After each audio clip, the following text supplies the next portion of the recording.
பங்குச்சந்தையில் அதிக வருஷமாக ட்ரேடு பண்ணி லாஸ் பண்ண ஒருத்தங்க அவங்க பிஎன்எல் ஸ்டேட்மெண்ட் எனக்கு அனுப்பி நான் என்ன மிஸ்டேக் பண்ணியிருக்கேன், ஏன் எனக்கு லாஸ் வந்திருக்கு இந்த மாதிரி கேட்டாங்க. என்னால் ஃபுல்லாக செக் பண்ணி பார்க்கல, ஒரு சில மந்த்து செக் பண்ணி பார்த்தேன். ஒரு உண்மையை சொல்லணும் அப்படின்னா அவங்க உண்மையாகவே நல்ல ஸ்ட்ராட்டஜி யூஸ் பண்ணி ட்ரேடு பண்ணியிருக்காங்க. அவங்க யூஸ் பண்ண ஸ்ட்ராட்டஜிக்கு 60% வின்னிங் ரேட் வந்து கிடச்சிருக்கு. அப்புறம் ஒரு நிமிஷம் இருங்க, அவங்க லாஸ் தானே பண்ணாங்க, ஸ்ட்ராட்டஜி மட்டும் எப்படி நல்லா இருக்கும் இந்த மாதிரி நீங்கள் கேட்பீங்க. அவங்க ஒரு 100 ட்ரேடு வந்து பண்ணியிருக்காங்க அப்படின்னா அதில் 60-70 ட்ரேடு வரைக்கும் ப்ராஃபிட் வந்து கொடுத்துருக்குங்க. 30-40 ட்ரேடு வரைக்கும் லாஸ் வந்து கொடுத்துருக்குங்க. அந்த ப்ராஃபிட் பண்ண அமௌண்ட் இருக்கு இல்லையா, அதெல்லாம் பார்க்குறீங்க அப்படின்னா 200, 300, 400, 1000 இதுக்குள்ளே இருந்துச்சு. அந்த லாஸ் பண்ண அமௌண்ட்லாம் பார்க்குறீங்க அப்படின்னா 2000, 4000, 10,000, 20,000 இந்த மாதிரி இருந்துச்சு. ஸோ இந்த தவறு வந்து பங்குச்சந்தையில் வந்து எல்லாருமே பண்ணக்கூடிய தவறு தான். பங்குச்சந்தைக்குள்ள எதுவுமே தெரியாமல் வரக்கூடிய நிறையா பேருக்கு கேபிட்டல் வாஷ் அவுட் நிச்சயமாக நடந்திருக்கும். எனக்கு ஒரு 3-4 டைம் வந்து நான் ஃபஸ்ட் இயரில் ட்ரேடிங் வந்து பண்ணும்போது லாஸ் வந்து வந்துச்சு. அதுக்கப்புறம் ஒரு 4 வருஷமாக அந்த மாதிரி தவறுகள் நான் பண்ணவே இல்லை. ஸோ இவங்க பண்ண முக்கியமான தவறு என்ன அப்படின்னா emotional trading. If you trade with emotions market will eat you. So பங்குச்சந்தைக்குள்ள வந்ததும் நம்ம ஒரு ஹீரோவாக ஆசைப்படுவோம், நம்ம திறமையை காட்ட ஆசைப்படுவோம். 1 லட்சம் போகிறோன்னா எனக்கு 10 லட்சம் வரணும் அப்படிங்கிற ஒரு மைண்ட் செட் வந்து நிச்சயமாக இருக்கும். பட் அது எதுவுமே இங்கே வேலைக்கு ஆகாது. நீங்கள் ஹீரோ மாதிரி ட்ரேடு வந்து பண்ணக்கூடாது. ட்ரேடு லைக் அ ரோபோ மாதிரி ட்ரேடு வந்து பண்ணணும். இப்போ பங்குச்சந்தையில் பணம் சம்பாரிச்சுக்கிட்டு சம்பாதிச்ச எல்லாருமே யூஸ் பண்ண ஒரு ஸ்ட்ராட்டஜி தான் ரோபோ மாதிரி ட்ரேடு வந்து பண்ணுறது. நீங்கள் ஆப்ஷன் செல்லிங் வந்து கேள்விப்பட்டிருக்கீங்களா? ஆப்ஷன் பையிங்க்கு ஒரு 1000 rupees இருந்தால் போதும், நீங்கள் ஈஸியாக பை பண்ணிட முடியும். ஆனால் ஆப்ஷன் செல்லிங்க்கு மினிமம் 1.5 lakh வந்து இருக்கணும். அப்போ தான் நீங்கள் செல் வந்து பண்ண முடியும். இந்த ஆப்ஷன் செல்லிங் பண்ணக்கூடியவங்க, ஸ்விங் ட்ரேடிங் பண்ணக்கூடியவங்க, இன்வெஸ்டிங் பண்ணக்கூடியவங்க ரோபோ மாதிரி ட்ரேடு வந்து பண்ணுறாங்க. இப்போது 9:20 Stradale, 10 o'clock Stradale, 11 AM Stradale, இந்த மாதிரி நிறைய ஸ்டாடலை வந்து நம்ம உருவாக்கி வச்சுருக்காங்க. அதில் 2 பக்கமும் ஸ்டாப் லாஸ் நம்ம எவ்வளோ போடுறோமோ அதுக்கேற்ற மாதிரி வின்னிங் ரேட் வந்து மாறும். MTM ஸ்டாப் லாஸ்லாம் போகிறோம் அப்படின்னா இன்னும் கொஞ்சம் வின்னிங் ரேட் வந்து அதிகமாகும். அந்த மாதிரிலாம் இருக்குது. அந்த மாதிரி ஸ்ட்ராட்டஜி யூஸ் பண்ணி ஆப்ஷன் செல்லிங் வந்து பண்ணுறவங்க எப்படிங்க ட்ரேடு வந்து பண்ணுவாங்க? எவ்ரிடே ஒரே டைமில் வந்து என்ட்ரி கொடுப்பாங்க. 9:20 ஸ்டாடலாக எல்லா நாளும் 9:20 ஸ்டாடலில் மட்டும்தான் என்ட்ரி கொடுப்பாங்க. ஒரே மாதிரி ஸ்டாப் லாஸ் இருக்கும். அன்றைக்கி மார்க்கெட்டு வந்து பயங்கரமாக மேலே போட்டுமே, பயங்கரமாக கீழே போட்டுமே, பயங்கரமாக சைட்வேஸில் போட்டுமே அவங்க ஸ்டாப் லாஸ் மாறாது. 40%னா 40% மட்டும்தான் ஸ்டாப் லாஸ் வந்து இருக்கும். அவங்க ட்ரேடு பண்ணுறது வந்து திறமையை காட்டியோ மார்க்கெட்டை வந்து கண்டுபிடிச்சோ பேட்டர்ன்லாம் வரைஞ்சோ ட்ரேடு வந்து பண்ணலை. தீட்டா, டெல்டா, காமா, பீகா இதை பயன்படுத்தி ட்ரேடு வந்து பண்ணுறாங்க. அப்பப்போ இந்தியா விக்ஸுமே வந்து பயன்படுத்துகிறாங்க. ஒரு 5 வருஷம் 6 வருஷம் நிஃப்டி, பேங்க் நிஃப்டி, சென்செக்ஸில் இருக்கக்கூடிய டேட்டாவை யூஸ் பண்ணி பேங்க் டெஸ்டிங் வந்து பண்ணுறாங்க. அந்த பேங்க் டெஸ்டிங்கில் வந்து சொல்லிடுது இந்த 5 வருஷம் இந்த ஸ்ட்ராட்டஜிக்கு இவ்வளோ வின்னிங் ரேட் வந்து கிடச்சிருக்கு.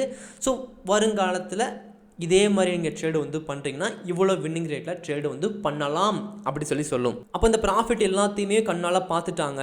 ஒரு நாளைக்கு அதிகபட்ச லாஸ் இவ்வளோ தான் வரப்போகுது, அதிகபட்ச ப்ராஃபிட் இவ்வளோ தான் வரப்போகுது, எல்லாமே அங்கே ஆட்டோமேட்டிவ் ஆயிடுச்சு. அப்படிங்கிறனால அந்த ரூல்ஸை எதையுமே பிரேக் பண்ணாமல் ஒரு ரோபோ மாதிரி ட்ரேடு வந்து பண்ணுவாங்க ஆப்ஷன் செல்லர்ஸ். அதனால் ப்ராஃபிட் வந்து பண்ணுறாங்க. ஸோ ஃபஸ்ட்டு ரூல்ஸ், நீங்கள் எந்த விதமான ட்ரேடிங் வந்து பண்ணாலும் சரி உங்களுக்கு எமோஷன்ஸ் இருக்கக்கூடாது. இன்றைக்கி நீங்கள் ட்ரேடு பண்ணும்போது 1 lakh ப்ராஃபிட் வந்து வந்தாலும் சரி, இல்லை 1 lakh லாஸ் வந்து வந்தாலும் சரி, ரெண்டுக்குமே ஒரே மாதிரி தான் நீங்கள் ரியாக்ட் பண்ணணும். ரெண்டுக்கும் வேறு மாதிரி ரியாக்ட் வந்து பண்ணவே கூடாது. ரொம்ப வருஷமாக ட்ரேடிங்கில் இருக்கிறவங்களுக்கு இது வந்து பழகி போயிருக்கும். 1 லட்சம் ப்ராஃபிட் வந்து வருதா, ஓகே இன்றைக்கி 1 lakh ப்ராஃபிட் வந்து வந்திருக்கு, இந்த மாதிரி தான் அவங்க பார்ப்பாங்க. இதுவே புதுசாக ட்ரேடிங்க்கு வரவங்களுக்கு ஒரு 50,000 1 லட்சம் ப்ராஃபிட் வந்து கொடுத்துருச்சு அப்படின்னா அவங்கள கையிலேயே பிடிக்க முடியாது. அவங்க கனவு வந்து எங்கேயா போயிடும். நான் வந்து 1 லட்சம் ப்ராஃபிட் இன்றைக்கி பண்ணிட்டேன், இனிமேல் 1 crore 2 crore இப்படி என் லைஃப் வந்து போக போகுது, இப்படி ரொம்ப வந்து எமோஷன்ஸை வந்து வெளிப்படுத்த ஆரம்பிச்சிருவாங்க. அதனாலையும் லாஸ் வந்து வந்துடும். ஸோ ப்ராஃபிட்டை பார்த்து ரொம்ப சந்தோஷப்படாதீங்க, லாஸை பார்த்து ரொம்ப வருத்தப்படாதீங்க. உங்கள் ரூல் என்னவோ அதை வந்து ஃபாலோ பண்ணுங்கள். ஒரு ரோபோ மாதிரி. ஒரு ரோபோ இதுக்கெல்லாம் சந்தோஷப்படுமா? நிச்சயமாக கிடையாது. அப்படி ரொம்ப நீங்கள் ஹாப்பியாகவும் ஆகாதீங்க, ரொம்ப கஷ்டமும் படாதீங்க. சரிங்களா? இது ஃபஸ்ட்டு ரூல். செகண்ட் ரூல், உங்களுடைய ட்ரேடிங் மெத்தடை வந்து சூஸ் பண்ணுங்கள். இந்த ஒரு வாரம் நான் ஆப்ஷன் பையிங் பண்ணுறேன், லாஸ் வருது. அடுத்த ஒரு வாரம் ஸ்விங் ட்ரேடிங் பண்ணுறேன், அதில் லாஸ் வருது இல்லை ப்ராஃபிட் வருது. அடுத்தது இன்வெஸ்டிங் போகிறேன், SIP போகிறேன், திரும்ப ஆப்ஷன் செல்லிங் போகிறேன், ஆப்ஷன் பையிங் போகிறேன். இப்படியே பண்ணிக்கிட்டு இருந்தீங்கன்னா நீங்கள் ஆப்ஷன் பையிங் கற்றுக்கிறதுக்கு ஒரு 3 வருஷம் ஆகும், செல்லிங் கற்றுக்கிறதுக்கு ஒரு 3 வருஷம் ஆகிடும், ஸ்விங் ட்ரேடிங் கற்றுக்கிறதுக்கு ஒரு 3 வருஷம் ஆகும், இன்வெஸ்டிங் கற்றுக்கிறதுக்கு ஒரு 3 வருஷம் ஆகிடும். இதுக்கே லைஃப் வந்து முடிஞ்சு போயிடும். அப்போ நான் எதுவுமே கற்றுக்கக்கூடாதா ப்ரோ, ஏதாச்சும் ஒன்று மட்டும் தான் பண்ணணுமா அப்படின்னா நான் அப்படி சொல்ல வரலங்க. எடுத்ததும் எல்லாத்தையுமே கற்றுக்கோங்க. நீங்கள் தனித்தனியாக ஒவ்வொன்றையும் ட்ரேடு பண்ணி லாஸ் பண்ணி கற்றுக்கிட்டால் மட்டும்தான் 10 வருஷத்துக்கு மேலே ஆகிடுமே தவிர, நீங்கள் எடுத்த ஒன்று 1 மந்த்தில் ட்ரேடிங்கை பற்றி கம்ப்ளீட்டாக வந்து கற்றுக்க முடியும். நிறைய புக்ஸ் இருக்குது, வீடியோஸ் இருக்குது யூடியூப்பில். நானுமே நிறைய வீடியோஸ் வந்து போட்டிருக்கேன், அதெல்லாம் வந்து பாருங்கள். நிறைய பேர் நிறைய வீடியோஸ்லாம் வந்து போட்டிருக்காங்க, அதெல்லாம் வந்து பாருங்கள். இப்படி பங்குச்சந்தையை பற்றி முழுமையாக கற்றுக்கிட்டதுக்கு அப்புறம் ஒரு வழி கிடைக்கும். ஓகே, நமக்கு இதுதான் செட் ஆகும், இந்த பாதையில் வந்து போக வேணாம், இந்த பாதை தான் எனக்கு செட் ஆகும். ஏன்னா எனக்கு இவ்வளோ கேபிட்டல் இருக்குது, நான் அந்த வேலை பார்த்துக்கிட்டு இருக்கேன், அந்த வேலைக்கு ஏற்ற மாதிரி இது நான் பண்ண முடியும். இப்படி ஒரு ஐடியா வந்து கிடைக்கும். ஸோ உங்களுக்கு எது சரியானதோ அதை தேர்ந்தெடுத்து நீங்கள் போக ஆரம்பிப்பீங்க. ஆப்ஷன் பையிங்காக இருந்தாலும் சரி, செல்லிங்காக இருந்தாலும் சரி, ஸ்விங் ட்ரேடிங்காக இருந்தாலும் சரி, இன்வெஸ்டிங்காக இருந்தாலும் சரி, எல்லாத்துலேயுமே ஒரே அளவு தாங்க லாபம் வந்து கிடைக்க போது, நீங்கள் ரூல்ஸை பிரேக் பண்ணாமல் இருந்தால். அடுத்து தேர்டு ரூல், ட்ரேடிங் ஜர்னல். நான் பங்குச்சந்தைக்காக ஒரு 3 புக்கு எழுதியிருக்கேன். என்னோட ட்ரேடிங் ஜர்னல் தான் எனக்கு பெரிய அளவில் வந்து உதவி பண்ணுச்சுங்க. நான் ஒவ்வொரு டைமும் லாஸ் பண்ணும்போதும் நான் ஏன் லாஸ் பண்ணேன், அதை எப்படி மாற்றிக்கலாம், எதை கற்றுக்கிட்டா அந்த லாஸ் வந்து தவிர்க்க முடியும், இப்படி ஒரு பேஜில் வந்து எழுதி வச்சுருவேன். ஒரு கோர்ஸ் எடுக்கிறேன் அப்படின்னா நான் தமிழ்லேருந்து இங்கிலீஷ்லேருந்து ஹிந்திலேருந்து எல்லா விதமான கோர்ஸுமே படித்து பார்த்தேன். அதில் பாதி கோர்ஸ் வந்து வேஸ்ட்டாக போச்சு. சில கோர்ஸ் வந்து உண்மையாகவே சொல்கிறேன், எனக்கு ரொம்ப வந்து ஹெல்ப் பண்ணுச்சு. அப்படி நான் கற்றுக்கக்கூடிய விஷயங்கள் எல்லாத்தையுமே ஒரு நோட்டில் வந்து எழுதி வச்சுருவேன்.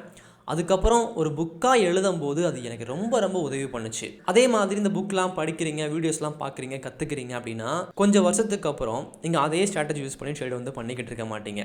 அனுபவம் கிடைக்க கிடைக்க உங்களால் ஸ்ட்ராட்டஜியை வந்து உருவாக்க முடியும். ஸோ நான் இப்போ வந்து யார்கிட்டையுமே இல்லாத ஸ்ட்ராட்டஜி பயன்படுத்திக்கிட்டு இருக்கேன். ஏன்னா அது நான் ஓனாக வந்து கண்டுபிடிச்ச ஸ்ட்ராட்டஜி, 11 AM ஸ்ட்ராட்டஜி. ஸ்விங் ட்ரேடிங்கில் நான் கடைசி 1 இயராக ஒரு நாள் கூட, ஒரு மாதம் கூட நான் லாஸ் வந்து பண்ணவே இல்லை. அது நான் கண்டுபிடிச்ச ஸ்ட்ராட்டஜி. இப்படி ஒரு ஸ்டேஜுக்கு மேலே உங்களாலையும் ஸ்ட்ராட்டஜி வந்து உருவாக்க முடியும். அப்படி உருவாக்கணும் அப்படின்னா அடிப்படையிலேருந்து அட்வான்ஸ் வரைக்கும் பங்குச்சந்தையை பற்றி எல்லாமே கற்றுக்கணும். அப்படி கற்றுக்க உதவக்கூடிய ஒன்று தான் ட்ரேடிங் ஜர்னல். உங்ககிட்ட இல்லை அப்படின்னா இன்றைக்கி ஒரு டைரி வந்து வாங்குங்க, அதில் வந்து எழுத ஆரம்பிங்க. நீங்கள் பண்ணக்கூடிய தவறுகள், கற்றுக்கக்கூடிய விஷயங்கள் எல்லாத்தையுமே ஒரு நோட்டில் வந்து எழுதி வைங்க. அது உங்களுக்கு மட்டும் இல்லாமல் நிறைய பேருக்கு வந்து பயனுள்ளதாக ஃப்யூச்சரில் வந்து மாறலாம். அடுத்து 4th ரூல், ஒரு நாளைக்கு ஒரு ட்ரேடு மட்டும் பண்ணுங்கள். நான் நிறைய வீடியோஸில் வந்து இது சொல்லியிருக்கேன். என்னோட ட்ரேடிங் லைஃப்பை மாற்றின ஒரு விஷயம் ஒரு நாளைக்கு ஒரு ட்ரேடு வந்து பண்ணுறது.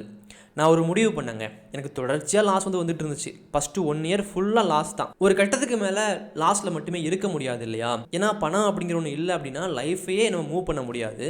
அப்படி ஒரு ஸ்டேஜுக்கு வந்து வந்துட்டேன். நான் வேலைக்கு போகிறேன், சம்பாதிக்கிறேன், ட்ரேடிங்கில் போகிறேன், லாஸ் பண்ணுறேன், ரிப்பீட்டு, இப்படியே வந்து போய்கிட்டு இருந்துச்சு. ஒரு கட்டத்துக்கு மேலே என்னால் வந்து முடியல. ஓகே, ட்ரேடிங் வந்து ஸ்டாப் பண்ணிடலாம், இப்படி ஒதுக்குற ஸ்டேஜ் வந்து வந்துருச்சு.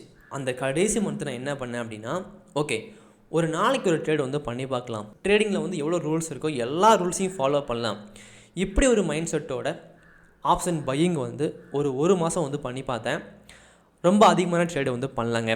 12 ட்ரேடு மட்டும்தான் பண்ணேன். ஏன்னா ஒரே ஒரு ஸ்ட்ராட்டஜியில் மட்டும்தான் ட்ரேடு பண்ணுவேன். அந்த ஸ்ட்ராட்டஜி ஃபார்ம் ஆனால் மட்டும்தான் என்ட்ரி கொடுப்பேன். குறைவான கேபிட்டல் யூஸ் பண்ணி தான் ட்ரேடு வந்து பண்ணுவேன். அப்படி ட்ரேடு வந்து பண்ணும்போது அந்த மந்த்து எனக்கு ப்ராஃபிட் கொடுத்துச்சு. ஒரு 4000 5000 மட்டும்தான். ஆனால் நான் ப்ராப்பராக டிசிப்ளினாக ட்ரேடு பண்ணி 1 மந்த்து ஃபுல்லாக ட்ரேடு பண்ணி எந்த ரூல்ஸையும் பிரேக் பண்ணாமல் காலையில் 9:15க்கு மார்க்கெட் ஆரம்பிக்கும், 3:30 மணிக்கு முடியும். அந்த நாளில் வந்து ஃபுல்லாக நான் மார்க்கெட்டை வந்து பார்த்துக்கிட்டே இருப்பேன். ஆனால் ட்ரேடு வந்து எடுக்க முடியாது என்னால். அப்படியே நிறையா நாட்கள் போகும்போது என் மனசு வந்து உறுதியாச்சு. ஓகே, நமக்கு ஒன்று வேணும் அப்படின்னா இவ்வளோ பொறுமையாக இருந்து தான் ஆகணும். மார்க்கெட் எவ்வளோ தான் மேலே கீழே போகிற மாதிரி ஆசை காட்டினாலும் என்ட்ரி கொடுக்கக்கூடாது.